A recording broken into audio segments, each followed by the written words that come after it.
Hello friend, good morning, love you. आज म चाहिँ ठ्याक्कै अन्नपूर्ण बेस क्याम्पको अपोजिट भनौँ न हिँडिरहेको छु। खास गरी यहाँ त तिल्लीचोकसम्मको हो। पुरा हिउँमा स्टिक ल्याएको थियो। स्टिक चाहिँ हाम्रो विकास दाइ अलिकति हिँड्न नसकेर उहाँहरूले ल्याउनु भएको थिएन, अनि उहाँहरूलाई दिएँ।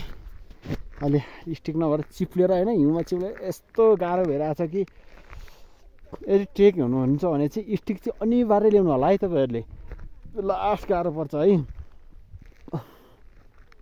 लास्ट गाह्रो पर्छ। अनि जुत्ता छ नि, जुत्ता एकदम काँडावाला ल्याउनु होला। एकदम जुत्ता चाहिँ मैले फुट स्टेप आफ्नै कम्पनीमा बनेको लाएको थिएँ, त्यही भएर खासै उ भएन, किनकि मैले चाहिँ भित्र फरवाला भइकन पनि पुरा ग्रिप, एकदम राम्रो ग्रिपवाला ल्याएको थिएँ जुत्ता। सुज चाहिँ फुट स्टेपको आफ्नै उयसमा बनेको ट्रेकिङ सुज ल्याएको थिएँ। मलाई खासै चिप्लिने गर्ने चाहिँ भएन। भए पनि हिउँ त चिप्लो हुन्छ, भए पनि एकदम ध्यान दिनुपर्ने जुत्ताहरू चाहिँ कुराहरू चाहिँ ट्रेक आउँदा चस्मा होइन, हिउँमा चस्मा चाहिँ अनिवार्य लाउनुहोस्। चस्मा नभए अब यो आँखाको जति घुम्न सक्ने नै हुन्छ, किनकि पुरै हिउँको बाटै 2-4 घन्टा हिँड्नै पर्छ होइन, हेर्नै खाँदैन घाम लाएर। क्याप अनिवार्य ल्याउनुहोस्, घाम छेक्नै पर्छ। अनि सुज एकदम स्टिक र सुजमा चाहिँ ध्यान दिनुहोस् तपाईँहरूले है, सुजमा चाहिँ लोभ नगर्नुहोस्।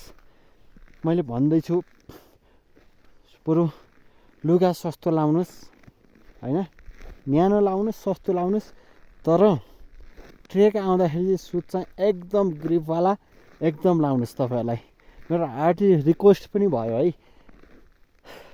किनकि धेरैजनाहरूले यहाँ यस्तो चिप्लिरहेको छन् कि यस्तो चिप्लिरहेछन्, गर कतिको बाटामै उक्किएर हातमा बोकेर हिँडिरहेको छ। भएर हिउँमा त्यस्तो बिजोग छ होइन। सुज चाहिँ एकदम गर्नुहोस्। मैले आफ्नो विज्ञापन गर्न खोजेँ होइन, मैले चाहिँ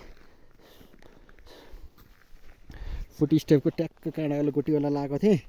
एकदम क्या हिउँमा नि झुप गाडी नै एकदम कुनै उ छैन। ल हजुरहरूले ट्रेक आउँदा अनिवार्य क्याप, चस्मा अनि एकदम सुज त्यही माथि स्टिक चाहिँ अनिवार्य गर्नु होला।